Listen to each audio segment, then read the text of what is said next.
lost for words a little bit, and then I'm not surprised. I said before that countries are fined what they find, and I compared it to what I may or may not spend on a night out, and some people didn't agree with me and whatnot, and I stand corrected. What I said was true, and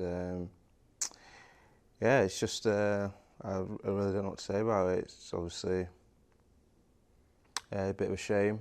This is where we're at now, and I just have to get on with it. And I don't think that's a harsh enough punishment for someone to learn from again in the future. Just one game ban and €20,000. That's yeah, it's a bit shocking, but there's not much I can do now. I'll just obviously hope that I don't have to ever play there again, and yeah, we just have to move on now. Is that how you feel? Like you wouldn't want to ever go back to that place? Well, obviously I wouldn't want to go back there, but if I had to play there, then obviously I'd play there. But no, it's not. It wouldn't be on my list of destinations to visit. But that's not to say that the whole country is like that. But I've just only been there once, and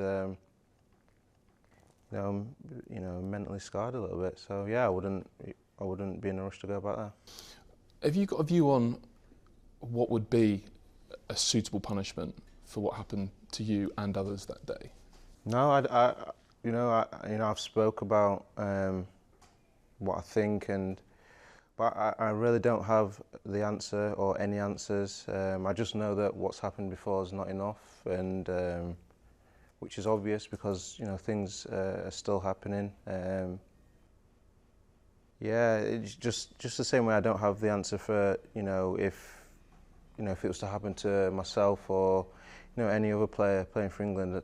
I'm not saying that walking off the pitch is the right thing either. I really don't have the answers, but I know some people have said about teams should be banned and taken out of competitions, and I think that's where we may be coming to things like that. And I think maybe if that was to happen, I don't think there'd be too many cases happening after that.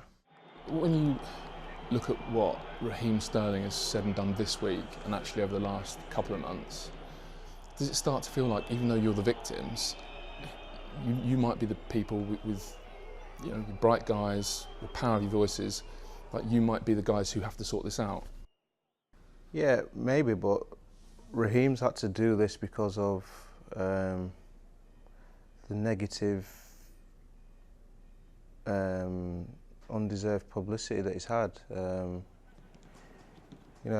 He shouldn't have had to do what he's done on Instagram to prove that he's not how he was perceived in the media. It was embarrassing, the negativity that was surrounding him, which was not true. And obviously I'm over the moon for him now that he's obviously changed that image, but he should never have had to change his image because that was never the correct portrait of Raheem. And yeah, I'm over the moon for him. He won an award last night, and it's just brilliant, the positive things that are said about him, because it is true. He's one of the nicest people I've come across.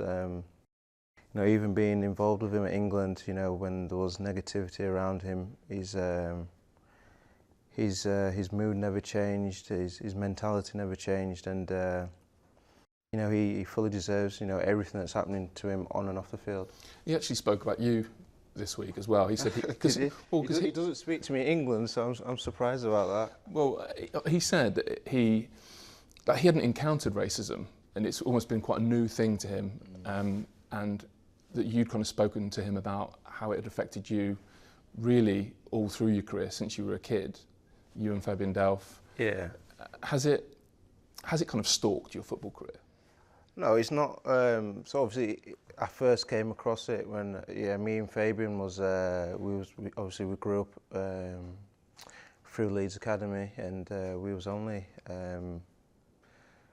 I think we might have been 13 or 14 at the time, and whenever me and Fabian are together, we always go through this story because he was abused while we was playing, and he got obviously upset, and after that, obviously, Fabian Wilson is my best friend in football, so seeing him upset, that wasn't nice for me, and I tried to protect him.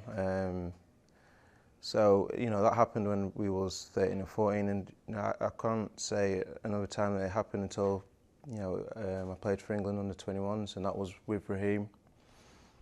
And I think that occasion was a bit scary because it was the fans, and that you sort of sense that the police, they wanted to get involved if any of the England players or staff did anything wrong. That was in 2012, wasn't it? Yeah, they had the obviously big police dogs, and that was a bit it was a bit daunting, to be fair. And but what happened in Montenegro, I've said before that I don't want to defend anybody, but it wasn't a large section of people that were doing it. It was literally only, from what I could tell, was 5 or 6 from a section, and so it wasn't as bad, and we was winning, which obviously makes it a little bit better. But yeah, I've said as well, had we been losing, or if I was having a bad game, then I don't know what I would have done, throughout the game or afterwards. So I'm just lucky and thankful that we was winning, and I wasn't doing too bad. Has the cumulative effect of all this been, as you said, that you still feel like when your career comes to its natural end, you feel like you want to walk away from football? Yeah, but when I said that, people think I was just talking about the 2 or 3 instances that have happened on the pitch. When I said that, I was talking about the lack of black managers within football now, or working upstairs in football clubs. That's what I meant by when I said I'm looking forward to eventually calling it a day. People ask me, do I want to do my coaching badges? Why? You're not given a chance, so no, I wouldn't be looking forward to doing my coaching badges. It's a waste of time, and that's what I meant by I'm looking forward to calling it a day when the time is right. I know you shouldn't have to swim against the tide like this, but could you do your coaching badges? Could you be one of the guys who changes that? Yeah, but I'm sure. Right, prime example.